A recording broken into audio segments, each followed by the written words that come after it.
Je vais faire juste une petite remise en contexte du sujet, puisque c'est la clôture de la matinée, cette jolie table ronde, enfin ce dialogue plus exactement, l'espérance d'un monde meilleur.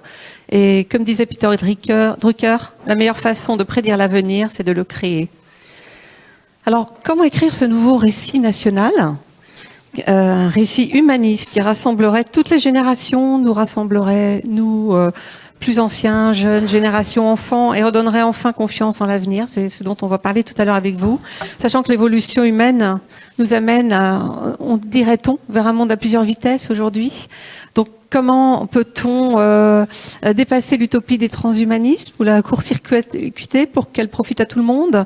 Voilà, donc j'aimerais savoir un petit peu ce que ça signifie pour vous. Et je vais reprendre le mot de Claudie Aigneret qui citait Théodore Monod tout à l'heure. L'utopie ne signifie pas l'irréalisable, mais l'irréalisé.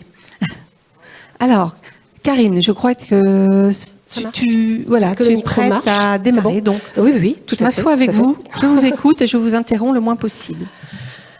Alors bon, c'est l'espérance d'un monde meilleur qui nous rassemble, et il faut bien dire que c'est quelque chose qui est viscéralement ancré en nous depuis la nuit des temps, hein, ce n'est pas nouveau. Alors une époque, on avait la pitié de Delphes pour nous dire l'avenir, et aujourd'hui on a l'impression d'être un peu livré à nous-mêmes.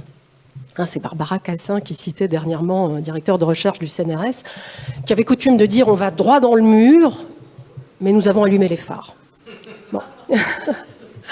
Et c'est vrai qu'on a l'impression de vivre un temps particulièrement décourageant.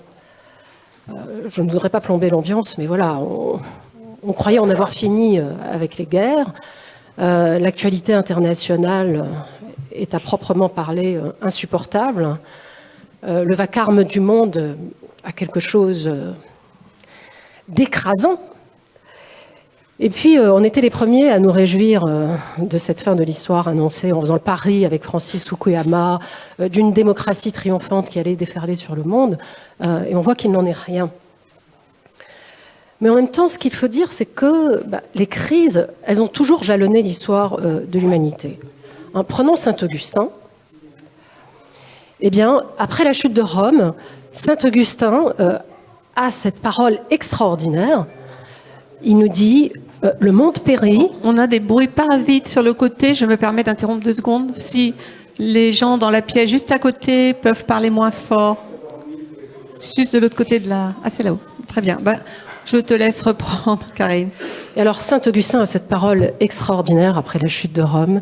Il dit « le monde périt ». Le monde vieillit, le monde défaille, il a le souffle haletant de la vieillesse, et nous sommes en 410 après Jésus-Christ. Qu'est-ce qu'il aurait pensé de notre propre époque ? Alors plus près de nous, il y a Nietzsche, qui va déplorer le nihilisme de son temps, mais qui est aussi le nôtre, le nihilisme des faibles, le nihilisme de ceux qui ont peur de la vie. Et il a cette très belle interrogation, Nietzsche. Le nihilisme est devant nos portes, mais d'où nous vient ce plus inquiétant de tous les autres ? Et donc, voilà, il déplore le fait que son époque soit celle de la désorientation, de la désorbitation. Mais il ne croyait pas si bien dire, Nietzsche. Là aussi, il nous parle de nous, puisque nous savons que la planète perd peu à peu son centre de gravité. Ce sont les scientifiques de la NASA qui ont observé que, justement, l'axe de rotation de la Terre dérivait. Alors, il y a plusieurs raisons à cela. Le rebond glaciaire qui enfonce la surface de la Terre, la chaleur émise par le noyau terrestre. Mais l'une des raisons serait imputable à l'homme lui-même, puisque la fonte des glaces du Groenland, en élevant le niveau de la mer, contribuerait au déplacement de l'axe de la Terre. Et ce phénomène relève, je pense, de ce que tu as coutume d'appeler la malévolution, n'est-ce pas, Pascal ? Et plus près de nous encore, il y a Martin Heidegger avec son livre au titre prémonitoire « Chemin qui ne mène nulle part ». Chemin qui ne mène nulle part. Donc l'histoire n'a pas de sens, les philosophies de l'histoire sont périmées, la projection vers l'avenir devient aléatoire, le constat est là, et il a quelque chose de troublant. Les temps modernes sont révolus. Ces temps modernes qui étaient façonnés par cette idée que l'humanité marche d'un pas réglé vers l'amélioration de sa condition. Et donc, si les temps modernes sont révolus, comment penser l'avenir ? C'est ça la question. Comment se projeter vers un monde meilleur sans être saisi par la crainte et le tremblement. Et alors je me dis que quand les temps sont brouillés, c'est quand même important de faire mémoire parce que l'histoire ouvre des perspectives d'avenir.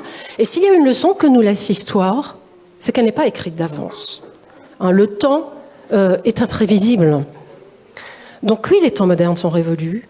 Oui, on peut être tenté de penser qu'il n'y a plus rien à espérer de ce monde, mais c'est peut-être à nous d'inverser notre regard et de nous dire que ce n'est pas l'avenir qui est en panne, mais nos capacités de prospective, notre capacité à imaginer l'avenir, notre capacité à désirer l'avenir.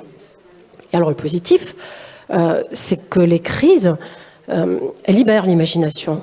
Même plus, elles la déchaînent. Déjà, les Grecs avaient vu que la crise, au sens étymologique du terme, c'est ce qui nous questionne et c'est ce qui nous accule à changer de trajectoire. Et donc, finalement, c'est peut-être à nous de nous mettre dans cette démarche de conquête de l'avenir pour que le temps puisse encore nous promettre quelque chose. Merci Karine pour cette belle introduction. Pascal Pic, je te laisse réagir à tout cela et tu vas nous parler sûrement de l'évolution humaine et de ce vers quoi on se dirige. Quoi d'autre? Il s'agit d'évolution humaine. Oui. Mais par rapport à ce qui a été dit ce matin, je suis très sensible en tant qu'entrepreneur. Je change le micro. Celui que tu as à gauche, peut-être. Technique, on a un petit problème de micro. Je reprends donc. Merci. Donc évidemment, il s'agit bien d'évolution humaine, mais le problème que lorsqu'on parle d'évolution humaine, on oublie les autres, quoi. Et lorsque je suis rentré dans cette discipline, il y a quand même quelques décennies, c'était quand même le grand discours de l'homme qui se redresse de la forêt vers la savane et qui va vers son devenir.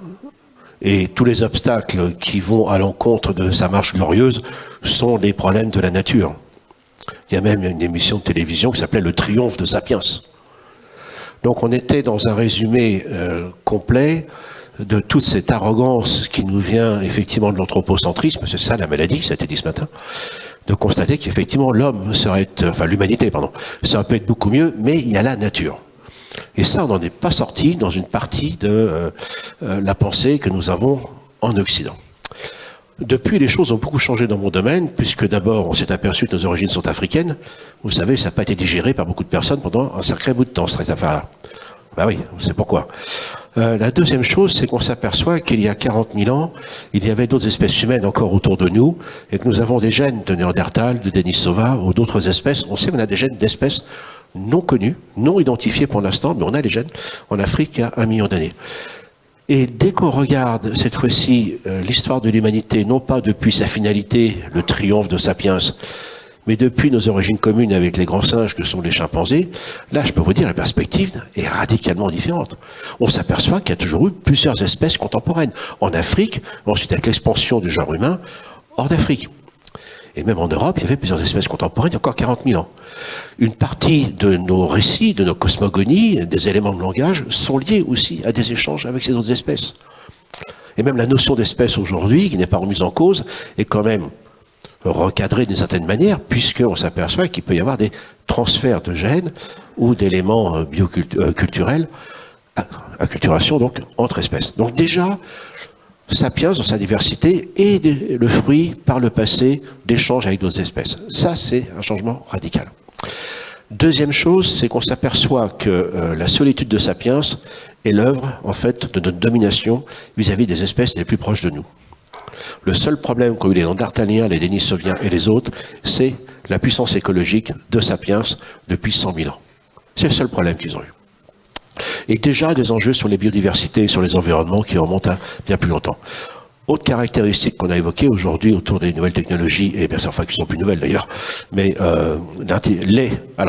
c'est pas l'intelligence artificielle. Si on dit l'intelligence artificielle au singulier, c'est comme si une entité cartésienne, ce que le philosophe Daniel Dennett appelle le théâtre cartésien, c'est les intelligences artificielles, c'est les singes, c'est les humains.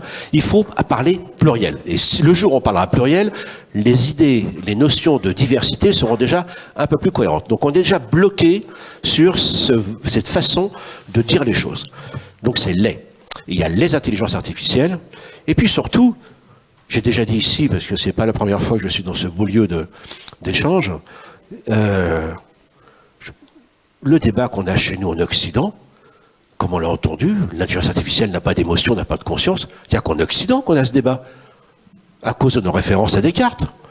Si vous êtes dans les cultures de l'Orient, ça pose strictement aucun problème, puisque leurs croyances fondamentales sont liées à des formes d'animistes, et ils considèrent qu'effectivement, avec les animaux et avec les machines, ce sont en fait des expressions différentes d'un même grand esprit, donc qui est celui qui gouverne la nature, en tout cas qui est dans la nature. Nous sommes dans une opposition radicale, et la culture occidentale a un gros problème. Elle a des difficultés à comprendre les autres intelligences. Nous ne sommes pas sortis du 19e siècle. Ce qu'il faut éradiquer, Jacques le dit, c'est ça. C'est tout ce qu'on a construit au 19e siècle, ce discours qui était dans ma discipline, mais qui était dans toutes les disciplines de la pensée en Occident, qui a été une entreprise, en fait, de discrimination vis-à-vis de toute différence. Les femmes, les ethnies, les autres cultures, les animaux, aujourd'hui les machines. Le vrai problème qu'on a en Europe, bien sûr, on va RGPD, etc., mais c'était très bien dit par Caroline tout à l'heure. Le problème, c'est que les modèles qui viennent sont basés sur les datas. Et si les datas viennent que des États-Unis ou matières premières, donc, ou de Chine, forcément, on n'aura que ces modèles-là, auxquels tout le monde a accès. Et donc, on a l'évolution, on voit bien, c'est pas qu'une question technique, hein, c'est pas le solutionnisme, mais c'est aussi des questions d'anthropologie. Et quand le monde change avec des incertitudes, toutes les cultures, toutes les femmes et tous les hommes, et les jeunes, reviennent sur les fondements anthropologiques qui sont, évidemment, le lien fondamental de des différentes cultures. Et donc ces ontologies différentes, parce que c'est le terme, il faut lire un grand livre de Philippe Descola, du Collège de France, hein, qui montre quand même les éléments fondamentaux, eh bien aujourd'hui sont interpellés comme jamais. L'autre chose qui m'a beaucoup frappé aussi ce matin, c'est de parler de cosmogonie et d'art. Là, j'en suis ravi, parce qu'évidemment, on est au cœur de l'anthropologie. Et je me souviens des discussions avec Edgar Morin, bien sûr, et surtout Michel Serres, qui avait évoqué ce grand projet du grand récit. D'ailleurs, Michel Serres, qui s'était, et je dois le dire immodestement, à la suite de ma recommandation de lire Philippe Descola, il a écrit un petit livre absolument délicieux qui s'appelle « Quand les saveurs, les penseurs, les écrivains et les scientifiques voyagent ». Et c'était une belle image qui a été évoquée tout à l'heure. En fait, vous savez, les personnes, hommes et femmes, qui, en fait, sont arrivés à l'idée que le monde change et que le monde évolue, eh bien, c'est pas la géologie qui l'a apporté. C'est pas la paléontologie. Ce sont des personnes qui ont voyagé, qui ont rencontré d'autres cultures, qui ont rencontré d'autres paysages. En fait, les théories de l'évolution viennent du fait que comment se fait-il qu'il y a autant de diversité autour de nous, et ces diversités ont une histoire. Et ça vient de là, en fait. Et le grand récit de Michel Serres est celui-ci. Il dit, nous autres, les paléanthropologues, nous avons contribué déjà à la possibilité de construire un projet commun, une utopie commune, si on doit prendre ce terme, qui est, première condition nécessaire, d'avoir une unité d'origine. Et cette unité d'origine, elle n'est pas là pour contester tous les autres récits sur les commencements. Carlos l'a très bien dit, toute culture a un discours sur les commencements, avec ses ontologies, comment nous sommes par rapport à la diversité et au cosmos et au devenir, évidemment. Et ce discours, c'est, évidemment, nos origines communes en Afrique et toute la grande série mise en évidence de plus en plus par nos disciplines. Et je le rappelle, disciplines construites par des hommes et des femmes de différentes cultures, de différentes religions ou pas, du monde entier. Donc discours universel. Donc condition nécessaire, mais pas suffisante, certes. Et moi, j'avais lâché une phrase que m'a piqué Nicolas Hulot et bien d'autres, mais j'en suis pas mécontent d'ailleurs. C'est-à-dire que nous avons une unité d'origine, il nous reste à construire une communauté de destin. Et c'est ça le vrai enjeu auquel nous sommes confrontés. Une communauté de destin, évidemment, qui n'est pas une utopie, comme elles l'ont été trop souvent depuis la Renaissance, qui méprise les autres différences, mais une communauté de destin dans les diversités. Et là, on rencontre à nouveau Darwin et Claude Lévi-Strauss.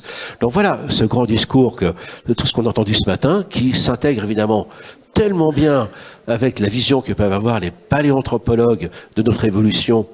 Pas beaucoup se penchent sur l'avenir, mais c'est là.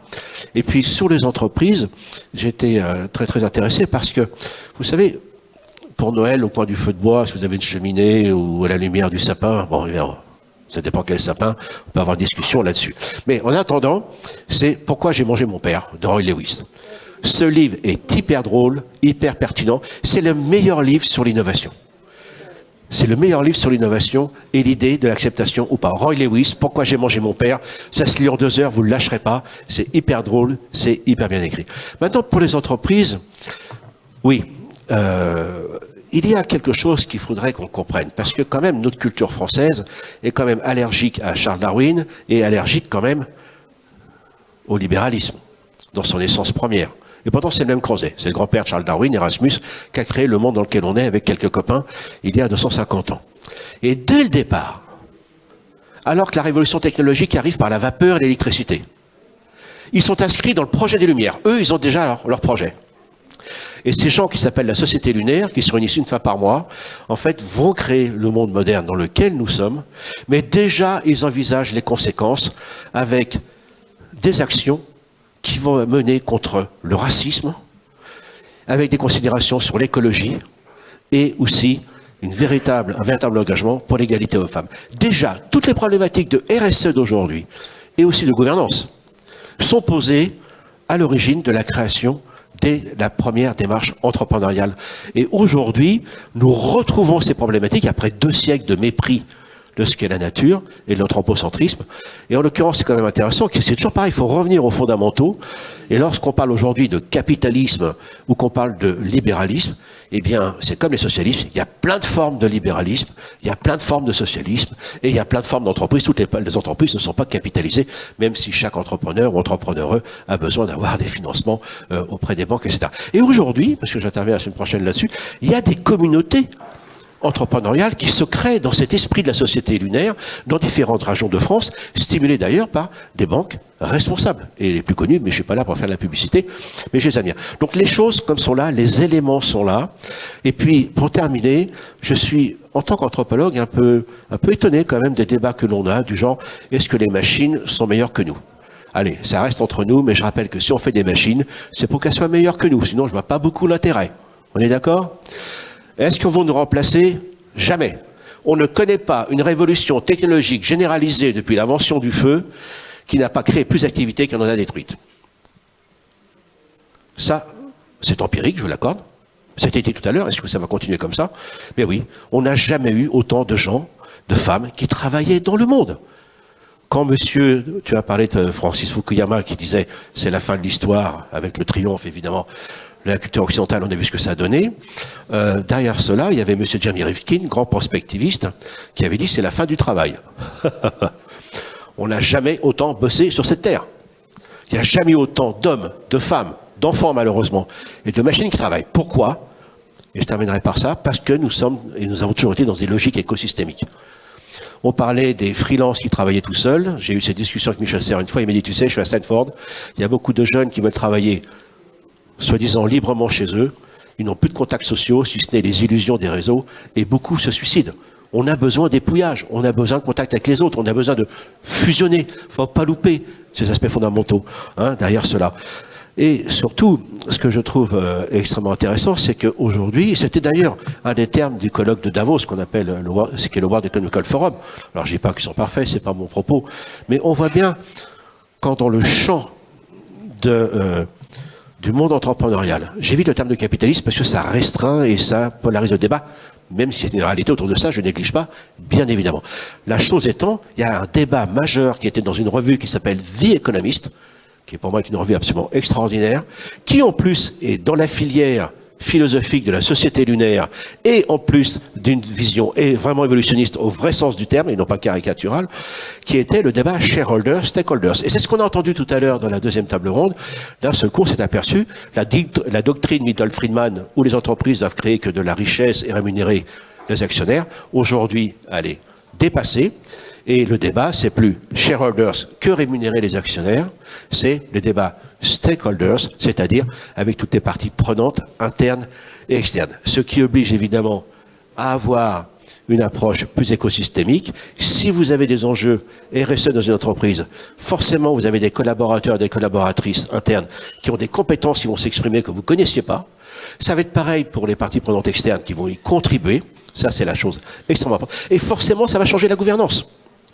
Très clairement parce que vous avez à faire appel à des compétences. Et quand on parle d'humain, c'est ce qu'on appelle le paradoxe de Polanyi. Tout individu, tout homme, toute femme, a plus de compétences qu'il n'est capable d'en dire.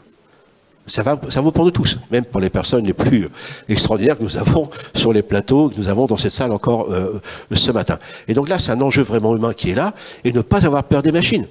Le tout, c'est savoir ce qu'elles font, Et nous rentrons dans des mondes encore plus hybrides, homme-machine, mais il n'y aura pas de remplacement. Il y aura de nouvelles tâches et de nouvelles formes de collaboration et de création.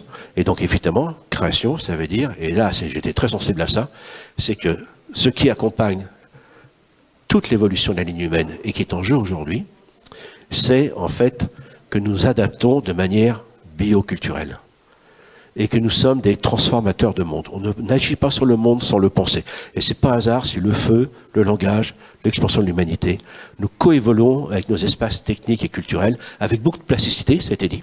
Ça, c'est très important. Donc, on peut changer très vite dans le bon sens, mais également dans le mauvais sens. Il faut être vigilant. Et derrière cela, donc, c'est tous ces enjeux donc écosystémiques qui, aujourd'hui, reviennent dans un terme qui a été galvaudé, celui d'hominisation, qui laissait entendre que l'évolution allait vers le triomphe de Sapiens. Non.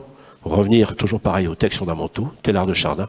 L'hominisation, c'est une espèce qui prend conscience de sa place dans l'histoire de la vie et qui en devient co-responsable. Et c'est là que nous en sommes. Karine, je te laisse. Je rebondis sur ce que tu as dit, Pascal, parlant de l'arrogance de l'espèce humaine, l'oubli des autres.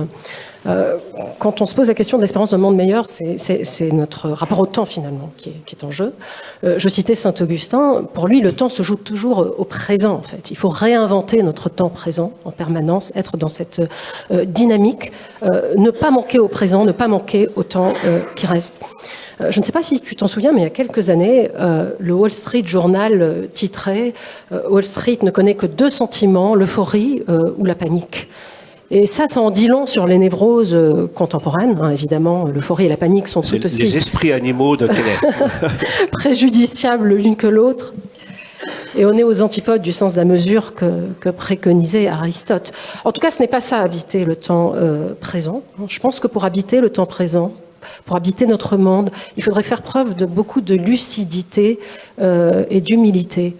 Et pour ma part, je ne vois pas comment on peut relancer cette idée de progrès de l'humanité sans voir comment elle peut profiter au plus grand nombre.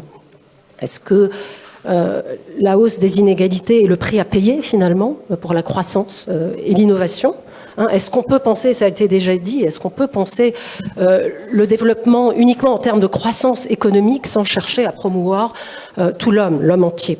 Alors ce sont des questions absolument fondamentales. Alors vous me direz que les inégalités, elles ont existé de tout temps, certes, mais il y a les spécificités de l'époque, avec nos nouvelles technologies qui ont tendance à diviser le monde du travail en deux catégories. Ces choses sont connues, enfin les qualifiés, les non qualifiés. Amazon, par exemple, c'est 10% d'ingénieurs, 90% de personnes qui font de la manutention. ChatGPT, dont on sait qu'il est déjà l'outil en train de bouleverser profondément notre façon de travailler, avec le risque de voir une uniformisation de nos productions. Donc c'est à nous d'être vigilants, de garder nos neurones en éveil. Alors bien sûr, sur le papier, il y a des choses édifiantes qui se font. Je pense en particulier aux fameux accords sur le développement, des accords historiques qui ont été signés en 2015 par 196 pays. Donc on a une feuille de route très précise. Maintenant, la question est de savoir si on va vouloir adapter notre système pour financer ces objectifs de développement durable et de réduction des inégalités. Alors ces objectifs, ils ont été chiffrés. Je suis philosophe, mais n'ayons pas peur des chiffres. Ils ont été chiffrés entre 3 000 et 6 000 milliers de milliards de dollars d'investissement. Donc c'est énorme. Donc on voit qu'il faut qu'il y ait une volonté collective très forte, une volonté de changer d'état d'esprit, et puis cette absolue nécessité, on ne peut pas y déroger, de repenser l'idée de progrès. Enfin, le progrès, c'est quand même le grand récit fondateur de notre modernité, qui lui donne son langage symbolique propre en portant ses idéaux de liberté, d'égalité, de justice. Qu'avons-nous fait de ces valeurs ? En fait, si le progrès a vécu, ce n'est pas du tout parce qu'il a épuisé ses promesses, c'est parce que nous sommes très loin de les avoir réalisées. Et donc, comme le dit Augustin, ne pas manquer au temps qui reste. Le temps s'offre à nous comme un programme. Il faudrait en faire quelque chose. Et donc oui, pour donner un avenir à l'humanité, c'est vital de repenser le progrès en mettant en son cœur sa dimension éthique et spirituelle. Sans ça, le monde plus solidaire et inclusif auquel nous aspirons risque de rester lettre morte. Ce qui est intéressant, c'est de regarder un terme comme le terme de transhumanisme. Il a été créé en 1956 par M. Julian Huxley, très grand biologiste, mais également premier secrétaire général de l'UNESCO. Et c'est dans la charte de l'UNESCO. Et l'idée du transhumanisme, elle est celle-ci. Comment, par la culture, l'éducation, la science, nous pouvons créer un monde meilleur de telle sorte que l'humanité puisse exprimer des potentialités non exprimées. Et c'est ce qui s'est passé pour ma génération. Une génération qui a connu, jusqu'à récemment, tu l'as rappelé, ni guerre, ni catastrophe naturelle, ni épidémie majeure. On a eu les trois en 2 ans. Et là, c'est intéressant parce que le transhumanisme aujourd'hui, c'est de se dire, en fait, la nature humaine n'a plus de potentialité et on va solutionner avec des artefacts techniques. Vous voyez, le même terme a une philosophie radicalement différente. Et donc, en fait, le solutionnisme transhumanisme est une échappatoire qui est mortifère. Parce que c'est anti-évolutionniste. Et en plus de ça, c'est l'idée d'aller sur notre planète. Alors, c'est super d'aller sur notre planète. Je ne veux pas dire que c'est pas bien devant Claudie et ignorer, mais en l'occurrence, c'est pas vu comme une expansion de l'humanité dans son épanouissement. C'est beaucoup vu, pour une partie des transhumanistes, comme une espèce de fuite. Hein. Et ça, c'est un peu effrayant quand même. Avec l'idée, les libertariens, faire même sur la Terre des lieux complètement isolés où il n'y aurait que. Donc, voilà. Cette question des technologies, elle est intéressante, mais surtout, on a beaucoup parlé des entreprises. Nous sommes entrés, grâce au numérique d'ailleurs, dans des civilisations entrepreneuriales. Quand Steve Jobs, en 2007, présente sur scène, en janvier 2007, le iPhone, on parle de smartphone maintenant, c'est terminé, il dit « I'm going to change the world ». Je vais changer le monde. Mais même lui, il ne sait pas comment le monde va changer. Personne ne sait comment le monde va changer. Et qu'est-ce qu'il a mis entre nos mains? C'est un modèle économique que l'Europe ne connaît pas. L'Europe est encore figée dans son système de classe, dans son système archaïque. Nous, toute innovation, ça part d'une grande entreprise, d'abord pour les élites et ensuite on diffuse. Les Américains ont une approche où, lui, d'emblée, ils attaquent un marché de masse de qualité. Il y a un vrai problème de philosophie sur la finalité des entreprises et des marchés. Ça, c'est très clair. L'autre chose, c'est qu'en effet, avec un smartphone et les applications qu'on a en ligne, le cloud et toute compagnie, d'un seul coup, tout le monde, tout homme, toute femme pouvait créer, même des jeunes, une activité économique. Et qui crée le plus d'ailleurs de start-up dans le monde? Bien sûr les jeunes, mais les seniors. Et dans l'économie sociale et solidaire. C'est quand même vachement intéressant ça. Et surtout aux États-Unis, mais aussi à l'échelle mondiale. Donc là, c'est quelque chose qu'on n'a pas beaucoup, qu'on n'a pas réfléchi. On a parlé d'ubérisation, mais maintenant c'est un terme préhistorique. On est en plein dedans. Et ce qui est important, c'est que ceci se passe à l'échelle planétaire. Alors pas partout sur la planète, mais dans plein d'endroits de la planète. Alors comme je dis bêtement, la Terre est redevenue plate. Donc il va falloir que, d'un point de vue de la création, c'est ça, je vois Claudie qui dit non, bien sûr que je ne vais pas renier toute l'évolution. Non mais, je veux dire, le modèle qu'on a eu, chère Claudie, ça a été que l'Occident, jusqu'à Fukuyama, donnait le là au monde sur le voilà. Et là, on s'aperçoit, notamment à l'instar de l'intelligence artificielle en Chine, qu'on n'a pas vu venir, et pourtant ils sont beaucoup plus puissants qu'on l'imagine, on l'ignore, parce que nous restons toujours en Occident sur un passé post-colonial, qui est un vrai problème. Moi, je me rappelle quand M. Mittal, ce ferrailleur indien qui achète Arcelor, vous savez quels sont les 2 grands groupes de la sidérurgie qui sont numérisés? C'est ArcelorMittal et Tata, 2 groupes indiens. Si aujourd'hui, on passe son temps à vouloir, c'est pas inintéressant de réguler, mais de rester à côté de la course à l'innovation qui se manifeste dans différentes régions du monde, en croyant que nous pouvons nous installer sur nos privilèges que nous accordons d'une histoire qui a eu évidemment beaucoup de conséquences sur celle du monde, mais aujourd'hui, c'est dans toutes les parties du monde que ça se passe, et comment construire ce projet commun, c'est, je crois, un des gros problèmes que nous avons en Europe et en Occident d'une manière générale. Alors, il vous reste 10 minutes. C'est tout? Ça va aller? Ouh là là. On peut prendre 15, parce qu'on a commencé en retard.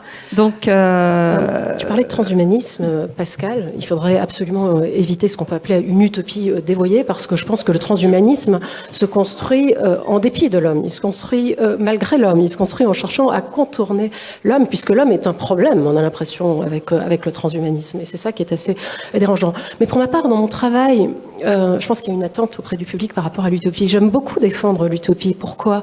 parce qu'elle est un effort justement pour donner de l'espoir à ceux qui n'en ont pas. Alors, bon, bien sûr, il ne s'agit pas d'occulter ce qu'il y a d'abominable et d'affreux dans notre monde. Au contraire, c'est en prenant acte de l'absurdité, de l'injustice, du chaos de notre monde qu'il faut essayer de trouver des motifs pour continuer à avancer. Et alors, Franz Kafka a une formule magnifique. Elle est tellement belle que je me demande si elle n'est pas apocryphe. Il faudrait que je fasse des petites recherches. Il disait, ou il aurait dit, que ceux qui sont incapables de donner de l'espoir, qu'ils se taisent. Et c'est ça l'utopie pour moi, c'est donner de l'espoir en prenant appui sur le tumulte du monde. Et je pense que notre époque s'y prête tout particulièrement. Après une longue période de dépréciation, eh bien aujourd'hui on commence à revaloriser l'utopie, notamment à travers la science-fiction qui en est un succès d'année. On imagine d'autres mondes avec la science-fiction. Et si c'était ainsi, et je disais que même la DGSE s'y met, puisque dernièrement, elle a commandé à des auteurs de science-fiction une dizaine de scénarios, de mondes possibles, c'est ça, c'est bien ça, ça fait plusieurs années. Pour anticiper l'avenir. Et c'est Isaac Asimov, en fait, le fameux auteur du cycle des robots, qui était convaincu que la science-fiction pouvait aider l'humanité. Pour lui, elle est indispensable à la survie de l'espèce humaine. Rien que ça. Et ce qui est intéressant, c'est que la plupart des mondes qu'il avait construits dans ses livres dans les années 40, les ordinateurs, la conquête spatiale, l'hypertechnologisation de nos sociétés, eh bien, tout ça avait fini par advenir. Et c'est pour ça qu'il disait dans les années 70, on vit dans un monde de science-fiction. Et à la fin de sa vie, un journaliste lui a demandé, mais comment voyez-vous la planète dans 500 ans ? Bon, on dirait que c'est un peu loin pour faire de la prospective vraiment sérieuse. Mais sa réponse est intéressante, comme toujours. Et alors, il dit, je vois deux options. Soit on n'a pas réussi à surmonter nos problèmes et nous aurons une civilisation technologique en ruine et New York sera la plus belle ruine de l'histoire de l'humanité. Bon, c'est une option. Soit nous réussissons à surmonter nos problèmes et nous pourrons vivre une forme d'utopie, avec une population réduite qui gérera bien ses ressources, avec des colonies sur la Lune. Et il ajoute, nous pourrions profiter de progrès technologiques que nous ne pouvons même pas imaginer. Alors bien sûr, espérons que nous allons plutôt vers cette deuxième option, avec les outils technologiques qui sont les nôtres, à condition, bien sûr, qu'ils ne se retournent pas contre l'homme, mais qu'ils restent à son service. Alors nos technologies, qui avaient une dimension utopique au départ, nos technologies numériques, puisqu'elles étaient au service de la démocratie, eh bien avec le temps, elles ont fini par libérer des forces obscures.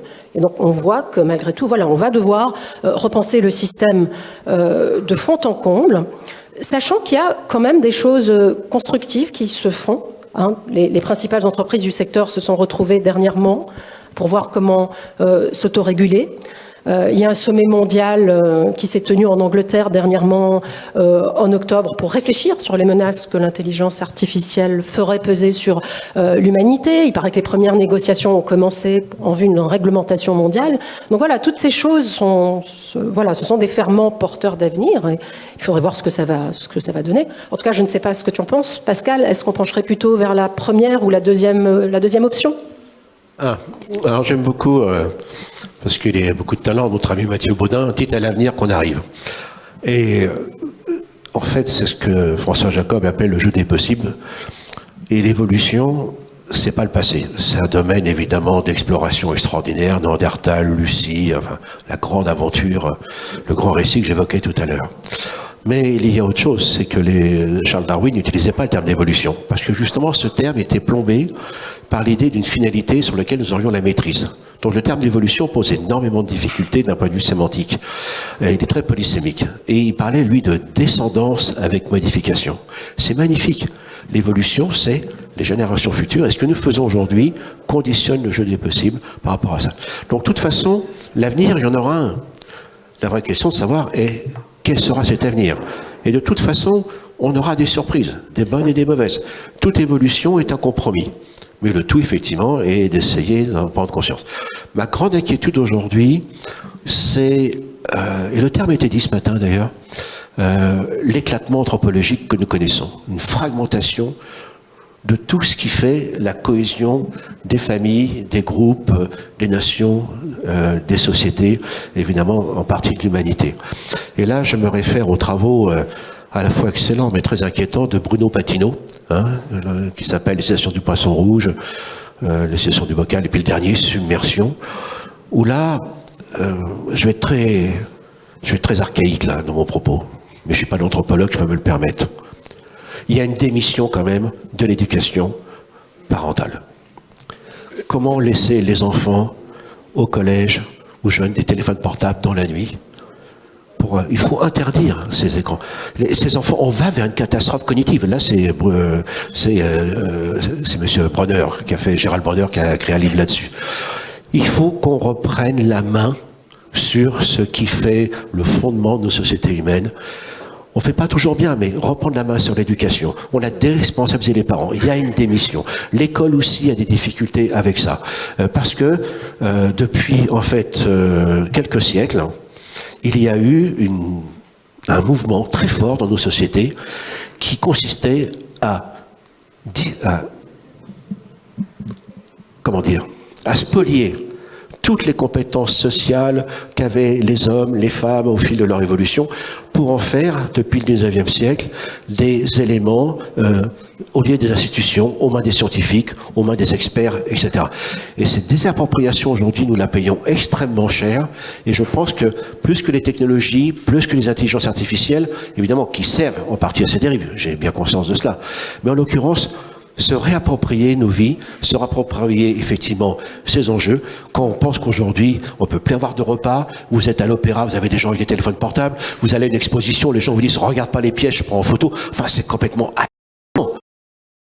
La vraie difficulté, si vous voulez, c'est que les voitures, on passe un permis de conduire, ces technologies nous ont été livrées sans aucun accompagnement en ce qui concerne des bons usages à travers la façon de faire société et de construire la chose. Et pourtant, ces technologies peuvent nous apporter énormément pour construire ce projet commun. Donc voilà, c'est le constat d'anthropologue qui est un peu un constat archaïque, enfin peut-être d'un baby boomer, mais en l'occurrence, moi, ma principale, et ça a été dit beaucoup ce matin pour les entreprises, c'est cette fragmentation que l'on connaît d'un point de vue anthropologique. Et il y a un philosophe qui en parle très bien, c'est Peter Sotodjic. Il a écrit un livre qui s'appelle Après nous le déluge, et le sous-titre est intéressant.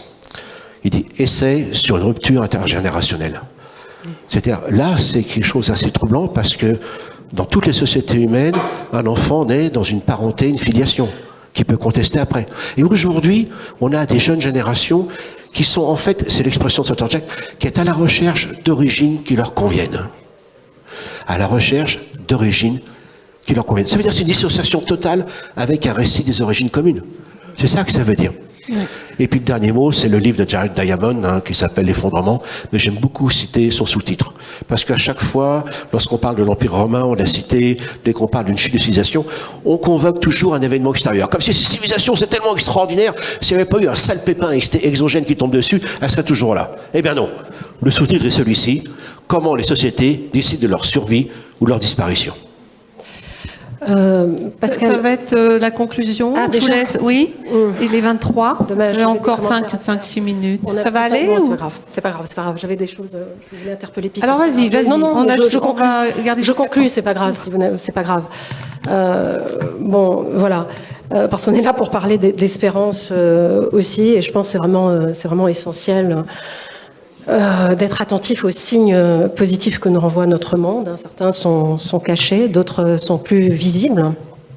Je pense en particulier à cette fameuse taxe qu'on a réussi, de 15%, qu'on a réussi à imposer aux multinationales à force de pugnacité et de patience, et qui sera opérationnelle le 1er janvier 2024, et qui à terme devrait voir disparaître les paradis fiscaux.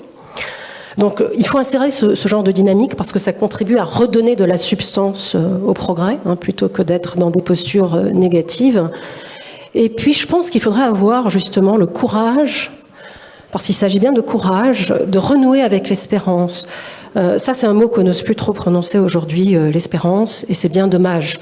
Et j'observe qu'on a tendance à découpler l'espérance de la réalité. Quand on est réaliste, on n'espère pas. C'est pour les naïfs, l'espérance, c'est pour les rêveurs.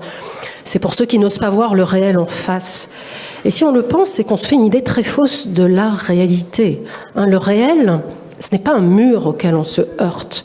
Le réel, ce n'est pas ce qui est impossible. Ce n'est pas seulement ce qui est impossible. Je suis allée voir dernièrement une très belle exposition consacrée à Nicolas de Staël, et l'un des tableaux qu'il a peint représente un mur. Et j'étais littéralement hypnotisée par ce tableau. Je suis restée plantée devant, j'étais à la recherche d'une brèche. Je me suis dit, ce n'est pas possible, enfin, dans ce système de désespoir, dans cette nuit profonde, il doit y avoir une faille. Mais non, rien du tout. Et justement, le réel, ce n'est pas seulement le mur qu'a peint Nicolas de Staël. Le réel, c'est aussi le possible.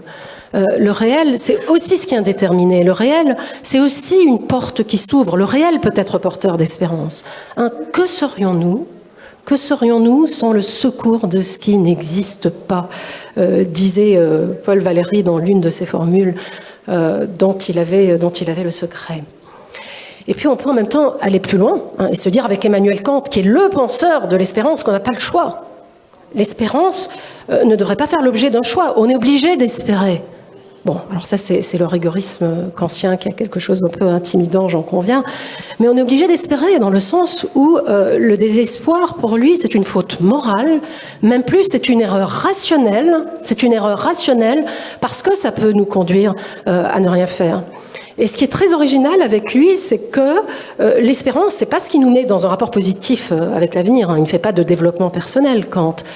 Mais l'espérance, encore une fois, c'est une exigence rationnelle qu'il faut porter au présent. Et quand il nous pose cette question, évidemment toujours actuelle, que m'est-il permis d'espérer ? C'est une façon de nous mettre dos au mur, en nous disant que si on ne veut pas céder au cynisme ou au désespoir, eh bien, il faut incarner l'espérance en y travaillant. Alors voilà, peut-être que son temps était plus porteur que le nôtre, je ne sais pas. C'est l'époque de la Révolution française qui était quand même porteuse de beaucoup d'espoir. Alors que nous, on n'est plus assurés de rien. Mais je pense que c'est absolument fondamental de continuer à porter cette espérance que le progrès, c'est quelque chose de toujours possible, c'est quelque chose qui continue à travailler notre monde. Donc voilà, c'est... Merci Karine. Pascal en... Oui, ça mérite bien des applaudissements, c'est vrai. Et Pascal, pour conclure. Merci, parce que j'étais un peu pessimiste dans des propos, mais c'était pas du tout le cas. Vous savez, c'est ce qu'on appelle la règle Pareto, c'est que 20% suffisent pour entraîner le reste du monde. Mais en attendant, ça a été dit ce matin plusieurs fois et de manière insistante. Vous savez, l'évolution, c'est en fait toujours arriver vers un monde qu'on ne connaît pas. Les espèces n'ont pas conscience, évidemment, de changement, mais elles s'adaptent. Et le génie de Charles Darwin a été de comprendre ça. Pourquoi nous sommes tous différents les uns des autres ? Pourquoi des populations différentes au sein d'une espèce ? Pourquoi des espèces différentes ? Pourquoi des espèces se ressemblent plus les unes que les autres ? Et il a cette réponse absolument extraordinaire qu'on n'a jamais comprise, c'est qu'en fait, il dit « toutes les différences sont des potentialités pour s'adapter à un monde qu'on ne connaît pas ». Mais en même temps, je peux rebondir. On peut applaudir aussi. En même temps... On n'est pas une minute. Tu disais, et ça m'a beaucoup interpellée, je t'écoutais dans une émission radio dernièrement, que les succès que rencontre l'humanité peuvent être un piège aussi, dans le sens où ça peut nous enfermer dans une forme de confort. Voilà. Et on peut finalement ne plus être vigilant par rapport aux risques qui peuvent se présenter à nous, alors que le succès est une condition pour penser le changement. Et j'ai trouvé quelque chose du même ordre chez Machiavel. Enfin, je ne sais pas, il était peut-être darwinien. Il m'a pompé avant l'heure. Ah ben c'est ça, il t'a pompé. C'est ce que je me disais aussi. Mais il y a quelque chose tout à fait similaire. Il nous dit cette chose passionnante. Je peux y aller. J'en ai pour 2 minutes. Eh bien, il dit Machiavel que voilà, si un chef se comporte de telle sorte et que ça lui réussit, ben c'est parfait. Mais s'il continue à se comporter de la sorte parce que ça lui a réussi dans le passé, alors que le monde a changé, il est complètement perdu. Donc voilà, il faut pouvoir innover, prendre des risques. Le maître mot chez Machiavel, c'est changer de tempérament, comme il dit. Mais tu parles de Napoléon, là ? Pardon ? Tu parles de Napoléon, là, en fait. Oui, si tu veux. Oui, je pense que Machiavel admirait Napoléon. N'ayons pas peur des anachronismes. Et donc voilà, je discutais dernièrement avec un chef d'entreprise, le dirigeant d'une grande banque privée qui a plus de 150 ans d'âge, et il m'a dit la chose suivante. Voilà, tout ce que nous avons accompli c'est grâce à l'imagination, c'est grâce à l'audace, c'est grâce à la prise de risque. C'est ça notre ADN. C'est ça qui nous a permis de survivre aux crises existentielles et de nous développer. Et je pense que les jeunes générations, eh bien, elles sont moins frileuses que nous. Elles se sentent investies d'une mission. Elles vont de plus en plus vers les innovations sociales, vers les innovations qui ont du sens. Elles se lancent dans l'entrepreneuriat avec beaucoup d'audace. Et je pense qu'il faudrait les accompagner dans cette dynamique, ne serait-ce que moralement, en les aidant à imaginer l'avenir, plutôt que de nous adresser à leur peur. Il paraît que le récit du grand effondrement est très en vogue auprès des jeunes générations. Et ce récit est nourri régulièrement par certains acteurs de la Silicon Valley. J'entendais dernièrement un responsable d'OpenAI dire « J'estime entre 5% et 50%, vous voyez, ce n'est pas très précis, j'estime entre 5% et 50% le risque de voir émerger une super intelligence qui anéantirait l'humanité. » Enfin, évidemment, ce n'est pas vers ce genre de récit qu'il faut aller, ce récit qui fait le pari d'une obsolescence programmée de l'homme, bien au contraire. Donc c'est à nous de montrer à ces jeunes qu'on doit aller vers un futur de volonté, le mot a été prononcé, plutôt qu'un futur de résignation. Pardon si j'étais un petit peu longue. Non, c'est pas long, c'est passionnant. On serait resté avec vous deux, on peut vous applaudir, mais il faut quand même libérer le public. Alors, moi je retiens deux choses quand même fondamentales de ce qui s'est dit. Le retour à l'épouillage et le besoin de l'épouillage. Moi je vote pour.